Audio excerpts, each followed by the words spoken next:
have always been, I show up where there's a need. The stronger the need, the stronger my will. Again, it's about helping others. It's the whole, Spider-Man adage, those who have the ability, or whatever it is, I'm sure I butchered it, but those who have the ability have the responsibility. And that's really what it is. I really see potential in everybody I interact with. I always see the potential energy of anything. What can something be? And I think a lot of that comes from the art background as well. We had to scrounge for materials. And actually, I've got 2 giant trash cans full of Ethernet cable that I pulled out of the ceilings of the school last year when we replaced cable. It's art and potentia. Everybody else just says, "Oh, that needs to get thrown away." I'm like, no, that's stuff. Like it may not be anything now, but it's there for when it's ready. And that's foster care and working with kids in general. It's about keeping them baseline until they're ready to go.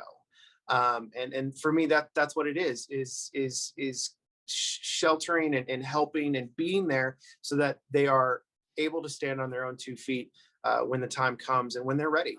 I am currently a foster parent of 2 boys. My parents were family teachers at Boys Town in in Omaha, when I was 10 to 12. So we had a dozen teenage girls living in one large house with us. And I think that really solidified the rest of my life in helping and working with behaviors. And then my first foster placement was one of my students who needed a place. If he hadn't had a place, then they were going to move him to Wichita and away from his area. So I never do things the traditional way. I got my bachelor's in fine arts, and then after that, I went into transition to teach. So I didn't go the normal teaching route. I became a teacher while I was taking classes to be a teacher. So that's the same thing happened that with my foster care is I was a foster care parent because it was a non-related kin while I was doing that. So I've had that one placement for the last 2 years, and then his half brother for the last 4 or 5 weeks, and he's a little baby. So the hardest part is honestly the hardest part about being a teacher as well is the average person doesn't get it. The average person doesn't understand. The average person doesn't know what it means to be consistently on. We don't, especially as teachers, we don't get to let our own will come into play. With parenting, you kind of can let your own will. With foster parenting, no.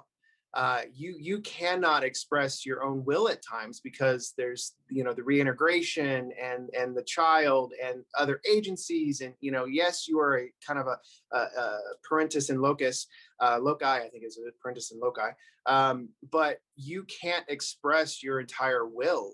So I think teaching really kind of helps with that. Life is all about things you can control, things you can't control, so on and so forth. And really the way I get through it is to control the things that I can, and choose to respond to the things I can't, which means I'm still in some sort of control to the things that I can't, because I can choose how I respond to the things that I can't control. I think actually it might be easier, to be completely honest, because you have the relationship with yourself, and you're not trying to balance a relationship with someone else and the relationship with the foster parent or the foster kid. I only know this, so I'm going to say that this is easier. It may not be. It might be really nice to say, you take them tonight, I'm going to go lay down. I don't know any different. I do have support. I do have those friends that I can call and vent to, and they understand and whatnot. I just think that people don't know that it's possible. And my favorite line of every movie imaginable is off of The Martian. And at the end, he goes, there's going to be a time where you're going to say, this is it, I'm done. I'm not going to make it anymore. And then you start making choices, and you solve one problem, then you solve the next problem, then you solve the next problem. Then you get to a tipping point where you solve enough problems and you're like, this can work. And it's very similar to foster care. If I worried about what's going to happen in the next 2 years, I wouldn't do this. I only worry what's going to happen, in the near future. I kind of came to terms with that life lesson when I took 10 or so adults with differing abilities on a vacation trip to the Mall of America. We loaded up into a van. I was in charge of them. Many of them were 24-hour care. And I just had to trust that I was going to be able to handle any situation that happened at the time. But if I played the what if game, we weren't going to make it. So that's what I would say is for people is it is a lot to like, oh, this and that and this. Just worry about the first day, and then worry about the second day, and then the next, and then the next, and then you've got enough days under your belt. You're like, oh, this is easy. That would be my suggestion.